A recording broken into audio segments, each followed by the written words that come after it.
All right, so we're here for another episode of Dane's platform, and we are going to have a long Lyme disease discussion. So last year around this time, I had a really good discussion with Dan Lemon. So Dan, if you're tuning in, I hope you're doing well, and I hope you're feeling well. Dan's another Lyme Warrior, I guess they're called, and he and I had a long discussion about his experiences with Lyme and my experiences with Lyme disease. And so I'm sitting here with Ryan and Elena, and we are going to be just doing more of like a Q&A, long talk, and I'm going to try and answer as many questions as I can.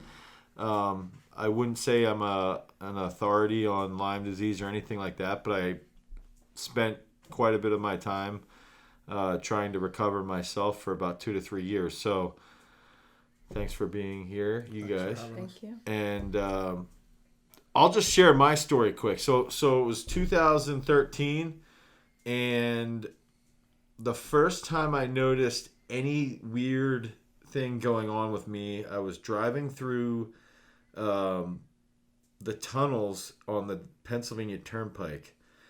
And I remember driving through and having, when you go through a tunnel and the lights? Mm-hmm. I remember thinking, like, as I'm driving, I was like almost blacking out. Like, what's going on? And after that, I started to get headaches. And I had never had, I know this sounds crazy, but I had never had a headache in my life. Even when I would drink heavily in college, I'd never have a headache. I'd throw up, but I'd never get a headache. Right. And I remember saying to my wife, to Caitlin, like, something's wrong with my head. Like, it feels like there's a vice on my head. And she said, hey, you just have a headache. You just never had one before. And, that was the start of me having just about a 6-month time frame where I had no idea what was going on. And actually at one point, Jason Kuhn's mom was working she's a paramedic, and she was working we lived in Leesport, which is a small town, and she was the EMT. And there was one night that I was about to call his mom because I couldn't handle what was going on in my head, and my heart was racing, and I thought I was having a heart attack and all this crazy stuff. So that was like the trigger for me to go in. I got blood work done. My testosterone was 224, which is about as low as a 90-year-old man. My estrogen was off the charts. My progesterone was super high. So the first doctor tried to tell me that because I had my son, that my progesterone would be high, and that would help me with like that happens with men who have children at home. Like, no, that's bullshit. I don't believe that at all. My white blood cells were like 18, which a high end is about 9 to 11 is a high end, and mine were 18. And they thought for a while that I had either leukemia or lupus or some other autoimmune disease, and they wanted to do all these x-rays, and long story short, I came back positive for about 6 different bands. They did an IGeneX test, and they did the Western blot test, and I was positive with everything. So it went quite a long time of me struggling with this, and I went to 2 conventional doctors, then I went to a holistic doctor. The holistic doctor pointed me in the direction of a guy who uses conventional medicine nearby. And that guy is the guy I was telling you guys about earlier, where I pretty much went bankrupt, but he did save my life. And then I had this little transition period where I went to 2 other doctors. And during that transition period, these 2 doctors both referred me to a guy in Reading who just retired, and that guy saved my life. Dr. Shippen. He's the man. So that's sort of my... He doesn't do anything. He might take you on. He literally just retired about 3 months ago. But he completely... Now, he took what I had done with the previous guy, and he's really into nutrition and eating well, but he's also into just managing hormones and stuff like that. And he's the guy that basically really got me back on track. And I wouldn't say I'm 100% like I used to be. That probably will never happen. No, I don't think it will. But I'll say that I can operate pretty well now. I can handle. I do work quite a bit. I don't think my work schedule helps me, but I think I still get tremors in my hands. I've got floaters now in my eyes. I've got bad arthritis in my right elbow. But for the most part now, my labs are normal. I'm trying to think. I just got blood work done. The only thing that's a little off consistently is my mean platelet volume was a little bit low. And they think that still could be related to my white blood cells and just fighting off that like constant infection. Because I don't think it really ever truly leaves. No, I don't think it does. So I guess I don't know if you guys want me to tell you everything I've ever tried, supplement-wise, drug-wise, what worked, what didn't work, or if you just want to ask me questions. Oh, I would like to know what did and did not work, just so we may be able to avoid that. Yeah. So for me, I'll say this too. The other doctor, one of the best doctors I went to, his name was Carlton Busco. And he was sort of like a holistic guy that also worked at Lancaster. He still works at Lancaster General Hospital. And he's the guy who he actually early on had said, you should go see Dr. Shippen. And I knew Dr. Shippen was more of like primarily a hormone doctor. So I was like, I don't know if I'm ready to go see that. Because I just had this stigma in my head around certain things, which I'll get into. But Busco put me on just some herbal remedies like berberine, multivitamin that I actually think helped quite a bit. But what happened is when I went to the conventional Lyme doctor after, like the Lyme doctor who did change me and actually helped quite a bit, I was getting Rocephin. I was getting shots of Rocephin, shots of vitamin B12, shots of magnesium. And during the 2 years that I was with him, I was on doxycycline, azithromycin, minocycline, Mepron, which is an anti-protozoa. It's a drug that they give people who have AIDS. Of course, now I'm not going to remember everything. I should have brought. I have all my. It's a lot. And I was on Mepron. So if you look Mepron up, it is a very, very, very potent drug, like a horrible drug. And I was on it for 4 rounds. You're only supposed to go on it for 3 weeks at a time. I was on it for 4 3-week rounds. So I was on quite a bit, and I was on antibiotics for over 2 years, and then the 4 rounds of Mepron plus the Rocephin, which is antibiotics. Those were the shots I was getting all the time. And do you think that helped? I do. 2 years of antibiotics. Did you notice a change? So I think what helped for me is that when I noticed a change within like the first 4 months, I started to feel better. First 4 to 6 months, I did start to feel better. And then like I had this long stagnant period, and I also was about 285 pounds at the time. I was quite a bit heavier. I started to clean up my diet a little bit, and I started to read, and this is one thing that bothered me with him is that, and this could go along with similar with like the follow-up that you were talking about with the doctor earlier, is that he had never told me that minocycline and doxycycline are in the same category of antibiotics, and you shouldn't consume dairy with them because dairy can actually inhibit the absorption of these drugs. And I was taking them with milk. And so then I read about it and I'm like, well, what's going on? Why didn't I know that? And what ended up happening is I stopped taking it with milk. And then I would go 3 hours and I would take a whole bunch of probiotics, and I would take something called GI Fortify from Pure Encapsulations. And that I think helped me with my gut.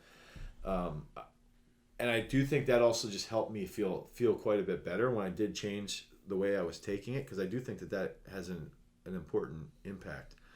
And it helped my stomach. So I was on antibiotics for 2 years, and I want to say, I know I was never treated for a yeast infection, but I did go on diflucan for like a 30-day stint, mainly because they were telling me that they think, now this isn't, diflucan is an antifungal. Mm-hmm.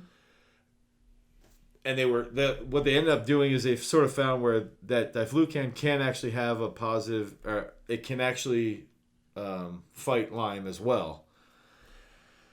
So that's another drug I was on that I forgot about. Maybe gets rid of any yeast in your Yeah. body, which kind of, Feeds the. well, it prohibits you from getting, from it working. Yeah, from your immune system working. Right. Yeah. So, I'm trying to think what ended up happening. So those were the drugs at that point that I was on. When I left that doctor, I had another doctor, Dominic Braccia, who I thought was good, and he helped me quite a bit as well. I saw him.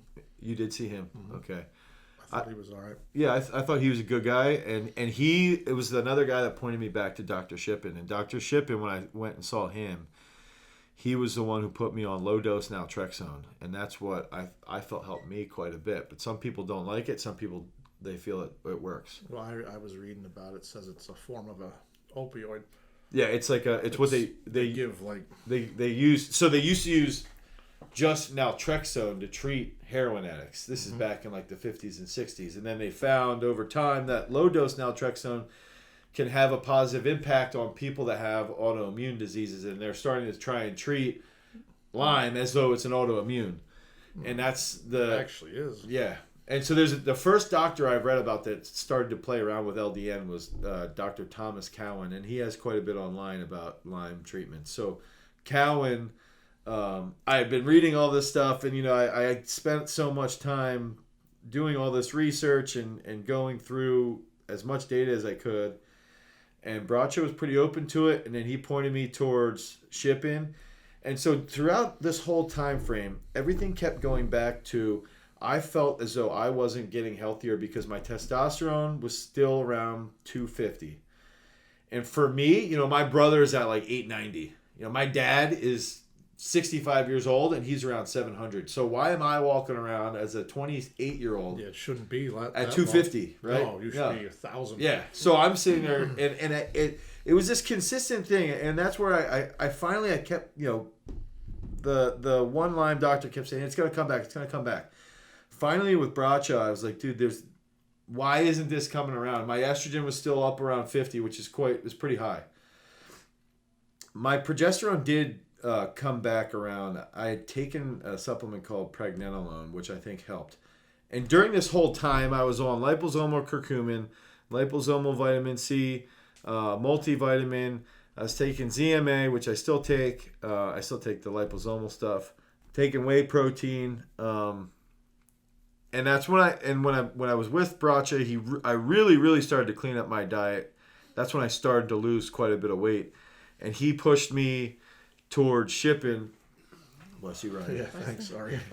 He pushed me towards Shippen, and when I finally saw Shippen looked at my test results, and it was so he looked at it and he thought I had used anabolic steroids because he's like, well, you've got a background in weights. You were a shot putter. You played football. Did you ever use it? I'm like, dude, I never used anything. I was clean my entire life. I thought about it at times, but I never took shit.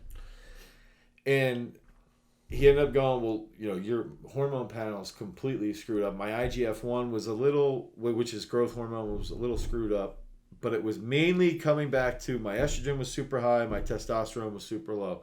So he did what's called a clomiphene test, and clomiphene is a drug that signals your testes to produce testosterone, or signals your brain signals your testes to produce testosterone. And I went on clomiphene. I did the clomiphene test. Nothing worked. I went on human chorionic gonadotropin along with an anastrozole, which is an anti-estrogen, because he kept worrying. He's like, your estrogen is really high. That puts you at risk for a stroke, so we're going to get that down. Puts me on anastrozole, puts me on human chorionic gonadotropin. Test moved like 100 points. And finally, he's like, I want you to just start taking testosterone. And it all sort of like goes full circle. Because I go back to Dr. Busco was like the first guy who told me, like, you should go see Dr. Shippen. Hormones might be. Yeah. And he's friends with my brother. So what ends up happening is I tell my brother, Shippen wants me to take tests, and I don't know if I want to because I still have this stigma in my head. And my brother's like, dude, fuck it. You want to feel better. Who gives a fuck what the stigma is? They aren't the ones dealing with. Mine kind of works that way too. You know what Yeah, I mean? like yeah, and I he just feel like a little weird about it. Yeah, you do. If I would. Yeah, and so what ends up happening is he prescribes it to me, and I think that was like finally the straw that broke the camel's back on my whole immune system. It was like, I'm telling you right now that my first injection, I felt like I was a fucking man. Like, I sat there and I was like, holy shit, I haven't felt like this in 4 or 5 years. And, you know, anybody can say what they want about me. I don't give a shit. They're not living my life. You can judge me how you want, but I've got, you know, my parts still work. I've got a wife pregnant with twins, and I've got a business. I got 2 boys. Everything's going well, and I don't care. But I think that ultimately... So still to this day, I take that. I take HCG. I take anastrozole. I take liposomal curcumin, liposomal vitamin C. Now, are these prescribed? No, vitamin C and curcumin those are supplements. And they're supposed to be really good. Yes, dude, they're really, really good. I can tell when I'm not on, especially the curcumin. That's when my joints start to get a little wonky. Then earth fed muscle, I take my earth fed essentials. It's high in alpha lipoic acid, CoQ10, resveratrol. So that's in our multi. I take that, and gelatin and collagen I think helps with my joints, and then protein. So that's sort of like where I'm at right now as far as managing everything. So I feel your pain. Like, I understand exactly like what you went through.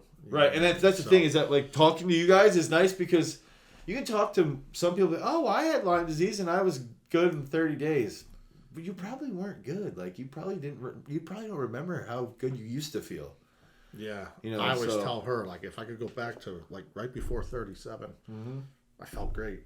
When I got 37 and this started happening, it was just like garbage. Yeah.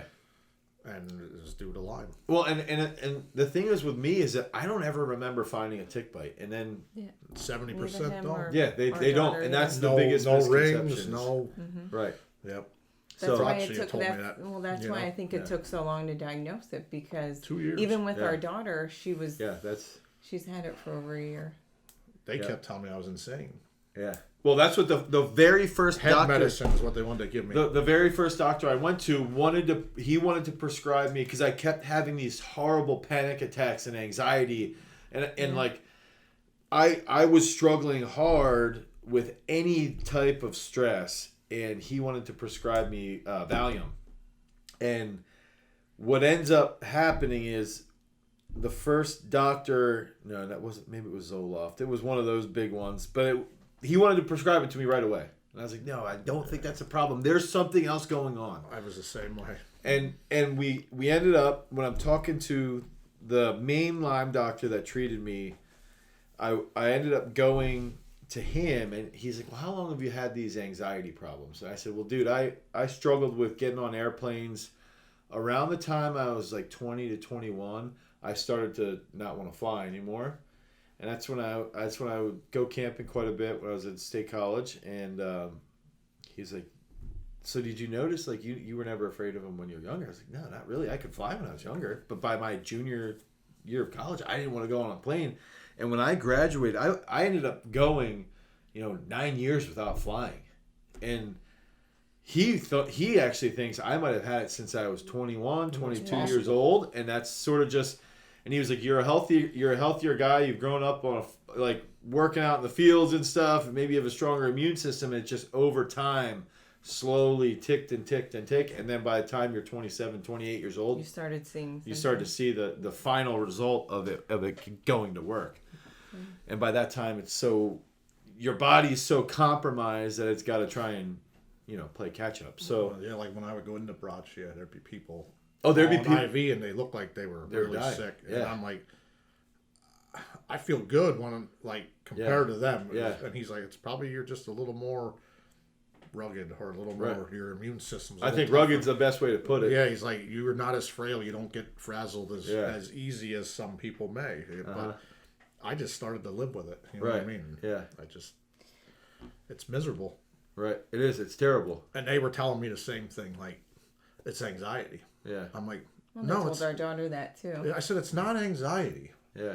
It just happened. There's something causing that. Right. I said, all right, maybe there is, but something triggered it. Yeah. So right away they want to put you on. Well, and see, for me, meds. What I noticed, and even sometimes today, like today maybe like if I turn my head too fast, or if I pan a room too quickly, I get a little dizzy. When I get dizzy, I start to feel like a little panicky. And I've had times where like I've got to calm myself down. Dude, you can get rid of it yourself. Yeah. And that's just by knowing it's Lyme. Okay. You know. Okay. That's that's playing with me, and that used to never happen to me. And that's where it's like, and that's why I for me it was important to, you know, and that's where I would say, Ryan, for you to get your nutrition under control, because for me, you know, losing 60 pounds made me feel so much better, because now that I'm walking around at 230 to 225, whereas I used to walk around 285, that changed me too, where I was like, wow, I feel like I used to, not entirely, but yeah, and I have 40 I could drop, so yeah, I know. Yeah. You know what I mean? I get it. Yeah. I'm curious, like, where we're having a roadblock, especially with our daughter, is getting certain tests done. Like, how do you know what tests what's worthwhile? needs to be done? I think the one that Bracha does is okay, but I think Hygienics. Yeah, I think the Hygienics one is the best one you can get. The Western blot, the standard one. Yeah, well, she had a different one done. It shows 2 co-infections, but all of like the hormone stuff and all those other. Okay, so like, how do you get that? That's tough, because you've got to get a doctor who's willing to just like, and I would tell anybody. I even tell my weightlifters, hey, let's get your testosterone checked, your estrogen checked, your vitamin D, everything. Just so even when they're, you know, these are guys that are 20, 21 years old, so that we have that baseline. We can see where they're at, so that over time, every year, maybe they're 26 and they come in and maybe they're out camping, and all of a sudden we can sit there and go and look and say something's wrong. Like, there's something wrong, because based off your hormones from when you were 20 or 21, the baseline was here. So you should be in a specific range based off of your tests at an earlier age. And I think that some conventional doctors will do it if you can convince them that you want to do it. I go to a doctor now since Dr. Shippen left. I go to a doctor in Jersey, and We called her. Oh, Dr. Sun? Mm-hmm. Yeah, she's relatively affordable. She's not as good as Shippen is, but like, she's affordable, and she'll give you a good hormone panel. She said she would take him, but Okay. she wouldn't take our daughter. She said really? she's too young because she's only 16. And she said she said, number one, she doesn't see peds, but she doesn't want to mess with the hormones. Yeah. She said he's a perfect candidate, though. Yeah, and I think that you going there, and at least if nothing else, you get the hormone panel done. And I think that's gonna She has the right one. Yeah, she's a solid. Her first one, especially the first one that I did with her, was the exact same one that Shippen gave me. They're doing free tests. They're doing all the thyroid stuff. So TSH, T3, T4, free T3, free test, IGF-1. Progesterone, estrogen, E2, which is like, there's a specific one that she does that's the best one. She did do the vitamin D test. All those, that blood panel that she's gonna give you is what you want to get done, because that's gonna give you good feedback. With your daughter though, I still think you should be getting something done. I think you should, if nothing else. I've gone and gotten blood work done at what's the place called? We have an Any Labs near us. They'll do like any lab you want for a certain maybe that's price. the one there's one in Wyomissing here. So I wanted to say Anytime Fitness, but it's like some type of you just pay like a standard fee. yeah, so you can go on their site. Something, a LabCorp maybe. Okay. And I didn't get a prescription, but I went on, and it was like $160, and I picked what I wanted to get done, and then I went in and I got the blood drawn, and I paid for it out of pocket. And we have to anyway. Right, and that's Lyme is that way. Yeah, that's the thing, that at least with like Shippen and Sun, most of their stuff isn't covered, but the blood stuff they'll get done will be covered. But I'm so used to paying out of pocket, like so when people are complaining about healthcare, I'm always like, dude, you don't even understand what I mean. It sucks. I'm with you. Yeah. But I'm so used to it that I'll go get a blood panel done if I'm feeling a little wonky. I don't care. I'll go order it. I'll pay $160, $200 if I can figure out if I'm okay, if I can put myself at ease, like, okay, hey, Yeah. everything's still pretty good. So I think that's what I would do if I was in your guys' situation. That's a good, I like that. You know, you can at least take her in there and say, hey, let's get this done. And I would bet they might even do a Lyme test, but I still think you should try and get that IGeneX test for her. She actually did have one. It wasn't IGeneX, but he used a different one. I don't remember. Who was it? With that's right. Yeah, DNA yeah. Connections is what he did. Do you remember the one Bracha did? He did a different one, I thought, than IGeneX. I didn't think he did that one. It was out of Jersey. Yeah, it was Jersey, or was it Connecticut? No, it was Jersey, mine. And I had a PCR test, which checks the urine, and he said when it comes back in that, 100%. You have it. There's no. Yeah. Yep. And he said usually it has like a 1 in 20 shot of finding it in there, but if it does, then you know for because sure. it finds the DNA of the bacteria. So Yeah, that was hers because she has Bize Babesia. and Bartonella. Yeah, Bartonella and Babesia came back. That's the thing. Like the co-infections sometimes are I had maybe worse than the Lyme. mycoplasma. Pneumonia. Pneumonia. I had parvo. I had Q fever. Babesia and Bartonella on my first test, and then when I went to Bracha, I came back clean for all that. So that's where I think the stuff that I was taking, like the aminocycline, the doxycycline, the Mepron, I do think that stuff paid off, because the other thing is what I've read is that Q fever, it's Coxiella burnetii. Q fever is what was causing like these raging headaches. And that's where being treated with the Mepron and that heavy dose antibiotics, I do think helped with the co-infections. Let me just look at this. Yeah.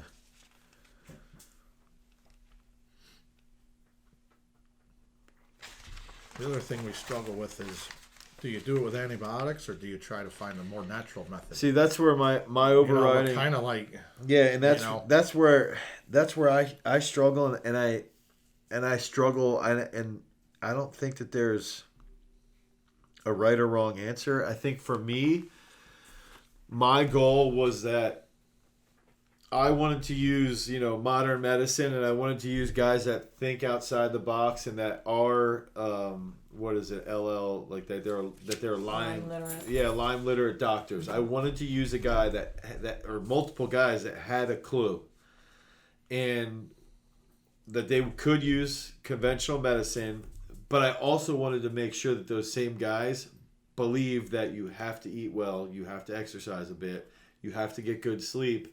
Because it's not just, treat this and it's good. I think it's a little bit of both. I think if you can find somebody who looks at it as, okay, we're going to treat you with high dose antibiotics, and maybe they pulse it and they give you 6 to 8 weeks, and then they pull you off and they see how you respond. And maybe it's another 6 to 8 weeks and they do that. And maybe they do that 3 or 4 times. And they're at the same time they're giving you probiotics or something that's going to help with your gut, so that you can also stay healthy that way, so that you're absorbing the nutrients necessary in your food. And then at the same time, they also need to be informing you on how to eat well to keep your gut healthy. So you're avoiding any junk, you're avoiding lectins, sugars. Yeah, you're avoiding even certain legumes. Like some people I can't even eat peanuts anymore. And I think it's all related back to this, and that pisses me off because peanut butter is like my favorite food. But if I eat it now, you get weird. It's terrible. It's terrible. And it's like, that's where and this is where I think shipping was so good for me, is it wasn't just treat this, it was treat this. You've got to sleep 8 to 10 hours a night.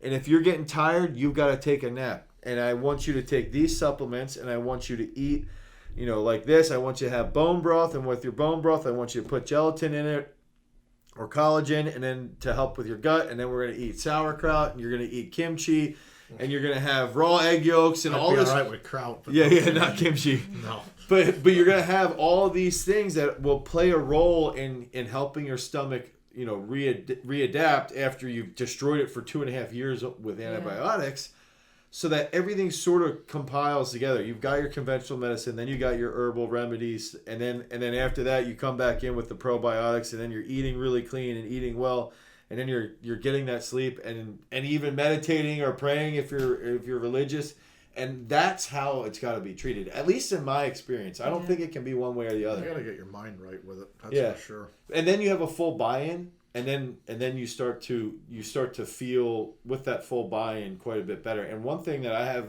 played around with a little bit that I've been reading more on the Lyme forums is the Wim Hof stuff, the breathing, Wim Hof method breathing. There's a woman from Connecticut who's got like a whole documentary on YouTube, and I know this is just an anecdotal thing, and she, you know, there's good science that backs up the breathing methods, but she swears it completely changed her as far as how with her Lyme disease. But it's, for me, I think that the Wim Hof method stuff, it's so related to mindfulness and being in touch with yourself and just like calming yourself down and de-stressing. And I think that methods like that, meditation, prayer, you know, talking with your family, simple things like that, I think help you heal. Yeah. Because we're always moving from one thing to the next thing, and we're going from this place to that place, picking up our kids, and we're going here. And at the end of the day, we never sit there and we never really fully recover.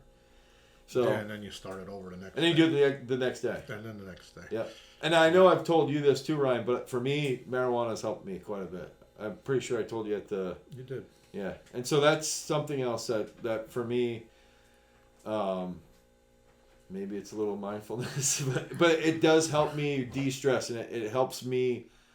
I wish Caitlin was here, because she'll tell you, like, if I don't have it, I'm a lunatic. And I think because I'm working so much, and there's some times that I don't sit down and I don't take a nap and I don't really, really try and focus on recovery, that if I don't smoke a little bit at night, I'm nasty. I'm nasty. And then it's the next day, I wake up and I'm nasty to the kids and I'm nasty to her, and it's like, then I start getting headaches and I'm not sleeping well, and I think that also plays a role. There is some antibacterial effects from oils that you can get, but I don't know. And I know that's quite a taboo topic right now. It's a little, you know, maybe I shouldn't admit it publicly, but I don't really care, you know, because it worked for me, and it might not work for you guys. But you do what you gotta do. Yeah, and I wouldn't say that you should have your daughter do that. You know, I would try and definitely try and get through everything else first. Yeah. No. It's just rough. It's tough because you got to sit there, and there's so much trial and error, and there's so much playing around, and there's so much information on the internet, and there's so many doctors who think they know what they're talking about, and they don't. And I'm trying to eliminate. How do you pick that? The right one. Right. You know? And see, that's the one you guys are talking about. I never saw him because I had read a couple bad reviews, and the one guy I had gone to see, Busco, was like, he's okay. He's a little quacky, you know. Yeah. But if they're quacking to help me, I really wouldn't care. Well, that's how the second one was. That, you know, the guy that basically made me bankrupt, he was quacky, but he got me to that next step I needed to get to. Yeah. And I think that's the most important part. Is it's just like, it's one of those diseases that I kept thinking like it'd be, you know, in the beginning it was like, okay, it's gonna be, you know, in a month I'm gonna feel better. 2 months I'm going to feel better. And then after about 5 or 6 months of treatment, I'm like, dude, I'm in this for the long haul. And I think that moment when I realized that it was going to be 2 or 3 years of me figuring this out, I dove deep into as much research as I could find, and I talked to as many people as I could find, and I tried to sit there and say, okay, what supplements is this guy taking? What supplements is this guy taking? What are they eating? How are they eating? And then... do they have sleep problems? Because that's a lot of people have really bad. They struggle to get to sleep, or they'll sleep for 2.5, 3 hours, and then they wake up and they have tremors and they get cold sweats and stuff like that. And it's like it's so much trial and error for each person because of everybody's different. And the co-infections are different, and at what stage did you get infected? That's also different too. So it's like, or how long have you had it? I mean, 2 years I went before they even knew it was Lyme. Yeah. So all that time you could have been getting it treated, but instead it was just and same with our daughter. We spent 6 months. They kept saying it was anxiety. She had heart to black out. And well, she wore a Holter monitor. She had the heart ultrasound. Everything. The Holters never show anything though. I wore them twice and never showed nothing. Really? Really. But she was having the palpitations and kind of freaking out in her head because she's thinking, what's wrong? What's happening? Right. And then they want to push it off on anxiety. Or something else. And that's the one thing I would tell you is try and avoid that as much as you can, because if you can, because that's stuff that can long term have a negative impact on, I mean, especially brain development. Yeah. But even with me, I didn't want to get on that stuff because I've seen what it can do to people. They gave it to me. I didn't take it. Yeah, no way. It could change your personality and who you are, and completely alter your chemical makeup in your brain. You know, It wasn't happening. So now that you feel better, do you still have palpitations? Do you still tremor? I get like if I have noticed that I'm more sensitive to caffeine. Like if I get, like, you know, I used to be able to drink like, I mean, I know this is crazy, but I could drink like 10 or 12 cups of coffee and I'd feel fine. And then the next day I wouldn't have any coffee and I'm okay. Now I typically will have 5 or 6 cups of coffee, which is quite a bit. But that's the only time when I'll start to notice, like, and it's only my right hand. And I know that's weird, but like my left arm's always fine. It's only like, it'll just be like these little tremors where I'll shake, but nothing else. Like for me, it's the floaters still. She has those. Yeah, it's the floaters, and then it's that if I go from here and move over, I get a little dizzy, and if I'm in a room with a whole bunch of people, I might get a little bit shaken up, like once in a while. But I also think what ended up happening for me now is that I learned, you know, what side effect is Lyme, or what side effect is, like, if I'm going to coach at a really big meet and I'm already stressed, I'm already like, they've got to perform. I can tell the difference. I can sit there and be, you know what, this is competition. I'm just nervous for the comp, and that's a completely different feeling. Yeah. So I might get a little bit, like a little high blood pressure during that situation, but it feels different. So I've noticed the difference between that high intensity competition stress and stress that's, you know, Lyme. Lyme immune stress. And I think that being aware of that and being in touch with that, and that's where I think that mindfulness stuff comes in, or praying or meditating, whatever it is. That's stuff that, you know, or, you know, for a little while I was even doing yoga. And I think that's huge. Yeah. And it's just trying to find what works, and then educating your body and then understanding those different feelings. So Ryan, you got a lot of work you got to do. Yeah, lots of work. But I think it's so hard because it's, you know, especially what stinks is in Pennsylvania is like one of the highest. I think it might even be the most ground zero, they say. Yeah, densely populated Lyme population. So there's a lot of people around us that have it, and they have no idea. And a lot of doctors that don't know how to. Yeah, they have no clue what they're doing. But even now, they're starting to. If you look at each year, they're starting to. It's off the charts. I think last year there was over 250,000 cases. Like, so they're starting to understand it, and they're starting to see that there's a presence of people that are like, we are a marginalized population and this needs to be taken more seriously. No, there's a problem, no doubt. Because a lot of things like Parkinson's and Alzheimer's and Lou Gehrig's disease, ALS, yeah. These diseases, a lot of them are misdiagnosed Lyme cases, and they've seen this where guys will be walking around with ALS diagnosis. Not that saying that disease is not real, because it's 100% real, but there's been misdiagnosed cases where guys have gone on antibiotics, and then all of a sudden, all their symptoms change, and it's, oh well, that was a misdiagnosed case of ALS or Parkinson's. You actually had Lyme disease, and Lyme's a great imitator. That's exactly what it's called, right? So that's the whole thing and we all have to be aware of that, and we all have to be cognizant of what. Did you ever watch Under Our Skin? Yeah. Or Under Your Skin? Yeah, whatever it is. That's a good documentary. McDonald, the guy that always studied Alzheimer's. Yeah. He did research on, like, they gave him 10 brain samples or whatever.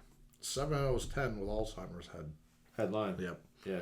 And that's where I think curcumin comes in. I think that like the liposomal curcumin has shown to have a really positive impact on Alzheimer's, and that's where I think it does have a big impact on Lyme as well. Yeah. Just because it can decrease inflammation so much. Yeah. I read about that. I need to get that. Yeah, it's just crazy how they almost think it's not an issue though. Yeah, it's a significant issue. I just wonder why. It's kind of crazy. Sure, yeah. You know? I often think that there's always something. Yeah, some weird. No, I mean, and some guys will sit there and say, well, maybe antibiotics can treat it, maybe they can't, but there's not a lot of money in antibiotics. There's a lot of money in chemo treatment. There's a lot of money in some of these other drugs that they might be putting people on, but there's not money in antibiotics. So that could be one thing where it's like, well, we don't need to push this disease because there's not a lot of research in it because you can't make a lot of money off of producing antibiotics because they're already so cheap.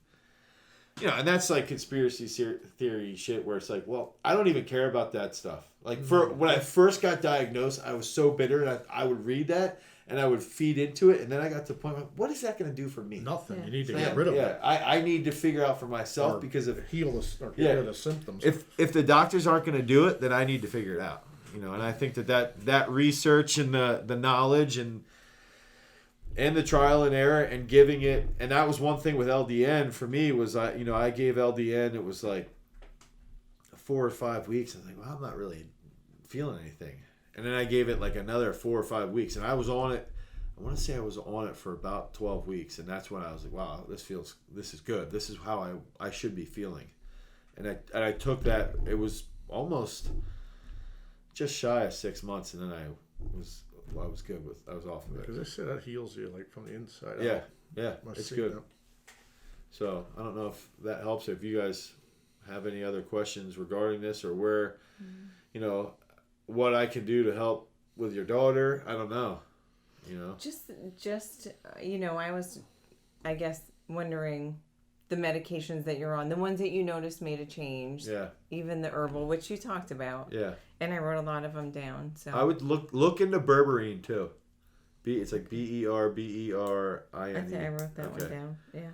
I think a lot of it too is just because it can play such a head game with you. You got to come up with wacky little mantras, dude. I have these like little things I'll say to myself to calm myself down, or I wake up in the morning and I'll say things to myself as a mantra to like get my day going and to like get into a routine and try and block the bullshit out that maybe I have I'm tired or whatever, and it's like I try and block out as much of that stuff as I can. I try and read these positive things and stuff like that. It's just playing these little consistent tricks all the time, because one problem that I have with the Lyme community is that everybody's so goddamn negative. Everybody's always like, oh, woe is me. And I got to that point where it's like living on Lyme forums was dragging me down as much as Lyme was. Not really, but like, if you read it. It's just like, and you're hearing everybody's story and you're sitting there going, and then you see my son can't walk and I'm going, what the fuck is this? This is crazy. Right. But the more I was reading it, it was also getting into my head. So I think it's like you've got to have a defense mechanism for absolutely everything that the disease brings you. If you feel tired, what are you going to do? You take a nap. If you can't fall asleep, what do? You have a mantra. For me, I take a couple hits, or you take some zinc and magnesium. Zinc and magnesium is going to help you fall asleep. You help you calm you down. You have a mantra, you say a prayer, or you meditate. Whatever you do, you figure out something that's going to calm you down and relax you. Next step, but some people, and this is where you got to start playing around with foods that tend to be like allergens. So the legumes, sugar, anything with lectins or oxalates, anything that can have, and even little things like. What about soy and gluten? I think I think play with that stuff. If you take soy and gluten out, especially gluten, you take it out. So my wife and I went on a gluten-free diet for like 3 months. This is going back 3 or 4 years. She's like, I didn't notice anything. Well, as soon as I went back and I started to eat gluten, I was farting like crazy. And what we ended up doing is I started making sourdough bread with normal, with like wheat bread. Mm-hmm. And I found that was the best way for me to eat bread and not get gassy but peanuts is where peanuts, not only will they screw with my head, I will have the worst gas that you could. I'll have diarrhea, everything. And I think it's all back. Yeah, it's all back to the digest. And it's a legume, and there's I think there's a certain amount of phytic acid inside of it that can screw you up. So there's certain things that you got to be careful of, and you got to figure out, if I'm consuming something with phytic acid, I got to soak that.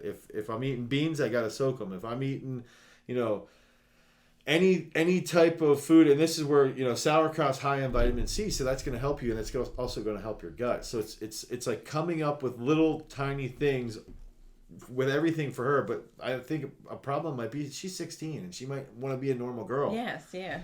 She wants to go out and have ice cream, and she wants to go out and spend, she wants to wake up for school at 6 a.m. on a Friday and stay out till midnight, but that beats her up and she's fatigued, and then Saturday she's done. Sunday she's tired and miserable and grouchy, and that's part of, she can't necessarily be as normal as she wants to be. Yeah. And that's where she's got to understand to just have all these little things in place, and I think fitness does play quite a big role in staying healthy, because that's another thing for me is I'd go see these doctors, and these guys would be looking so frail to me, and I'd sit there, well, they have no muscle mass, and then you start to read, the more muscle mass you have, you tend to have a longer lifespan. So I don't think it's a good thing to be lifting weights. Yeah. And Yeah. taking Well, care that's of what they'd say when I'd go, there's nothing wrong with you. Look how fit you are. Yeah. I'm like, yeah, but I know how I should feel, and I Yeah. know. Yeah, but you're strong, and they can't. They do all those tests. Yeah. I actually had a neurologist tell me you might be having tremors because you're almost 40. Oh God. Not kidding. Yeah, and it's like, no, That's for real. That's not normal. I said, Yeah. listen, That's dude, not normal. I know people that are 65. That don't have tremors. Right. So Right. that's bull. Yeah. But why? If you don't know, I'd rather if they just told me. Yeah. I can't help you. Right. I'd rather hear Well, that. that's the whole thing, is that They won't do it. nobody wants to do that. They Their won't. egos are too big. Yeah, exactly. And it's like, if you guys came in and asked me certain questions, I would tell you I have no idea. And some of the stuff, like with her, it might, and with you, Ryan, it might be, there's certain things that I don't know. That'll work for you and don't for me. And you've got to figure that out. Sure. Yeah. So I just think it's all trial and error. It's taking good notes. There's a Lyme app that you can take notes of what you're eating and what your sleep is like and your quality of sleep, to sort of manage all that stuff. But then too, like, one of the downfalls is for me is like, every little thing at the beginning, when I started to track every little thing, then I started to feel good. And if I'd miss something, I'd be like, oh my God, I'm not going to feel good. Right. I'm not going to feel good. And then it's like, okay, now I got to figure out a way to deal with that in my head. it And gets these are all consuming. thoughts that aren't what normal people have to deal with. Yeah. But it's just accepting that fact that I'm not going to be normal for the rest of I never was normal, right? But like, I'm not going to be a normal person, and I have to try and figure that out, and I have to see what works for me. And at least when my kids got it, I knew right away, and I could sit there and say, and I also, we used I forgot to mention, I took clindamycin was another, it's a cream antibiotic. Clindamycin and muprocin. So if anybody's out there if you take a tick off, get clindamycin or get muprocin. As soon as you take the tick off, apply that to I read that. the infective spot. Clindamycin 3 times a day for a week, and that should help prevent the spread of the spirochetes. But it's just, Well, that's what they say the rings are when you see the bullseye. Yeah, that's They're where it's actually starting to going spread. out into your body. yeah, So if you never see that yeah. or didn't have it, Well, and what people don't realize is, like, I did have a bullseye. This is just last year, right here on my chest, and that's when I started to apply. And I remember itching my chest, like, wow, what the heck? And I looked down, and I had a bullseye there, and I sat there, and for the next week, I applied it. Within a day, the bullseye went away, and I started to monitor again. I started to freak out, and I'm like, I gotta just stay on this now, and nothing changed, but I still am more aware of what's going on, and I could get reinfected. I lived in the woods, right? Yeah. My house is in the woods. they're everywhere. That's true. Yeah. So it's like it's just being aware, and then for every little thing that could happen, having some safety net in place. Like, hey, if this happens, this is what we do. If this happens, this is what we do. If this is how you feel, this is what we're gonna try. And if that doesn't work, we're gonna try this. I don't think there's much else you can do. No, it's trial and error. Yeah. So I hope that helped. Yeah. It does. Any good books that you would recommend that you thought helped or not? I'd have to go look. I'd have to look. I might even have. But you don't have to do it now. I might have one down here. I'm trying to think. As far as for me, it was just like there was one Lyme book that I got. I'm trying to think the name. This is like right when I first got it. It was written by a guy from PA actually, but it was mainly YouTube videos and Lyme forums for me. And Lyme forums you can find out who the good doctors are and who aren't. Yeah. I will say this: there's a guy, there's a doctor outside Philly. I think he just started to really try and work on it. His name's Dr. Lipton, but I haven't heard if he's really good or not. But a couple people had mentioned him that I was reading about.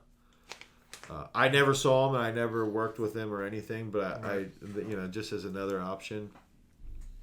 But I think that's just the main key for me was just always, at least with the community, with the forums, and with those forums, you can really get into contact with different doctors and different people, and you can start to see like you're not the only one. Yeah. You know, right. Somebody else has the same feelings that you have, and I think that's ultimately the goal. Is that once you get out of that mindset that you are in this miserable situation, that I'm the only one that feels like shit. Once you realize that you're not the only one, then you see that there is light at the end of the tunnel, you know? And it's just trying to get up there. And I always sit there and think, like, dude, there's people out there that are dealing with serious, serious forms of cancer. Like, sure. Yeah. And they're fighting for their lives. And yeah, so that makes whatever you have going on seem right. small. And that's, I think, always you've got to put your shit in perspective. You know, like it can always be worse. Sure. And if you can sit there and have that positive attitude of like, I'm going to fucking beat this.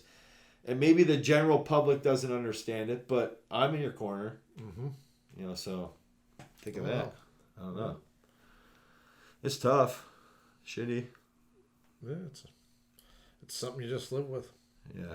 But you gotta not just live with it and deal with it. You gotta be like, no, I'm gonna fucking beat it. That's true. Yeah. That's true. No, all good info. Thank you. Very good. Thank you.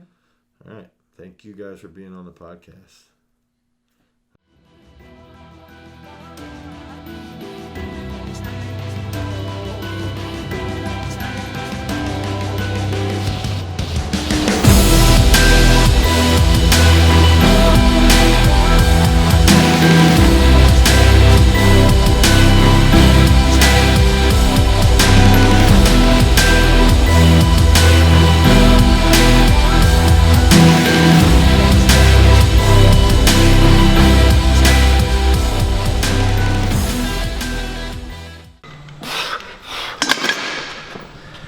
Feel a little more pumped. A little more, or what was?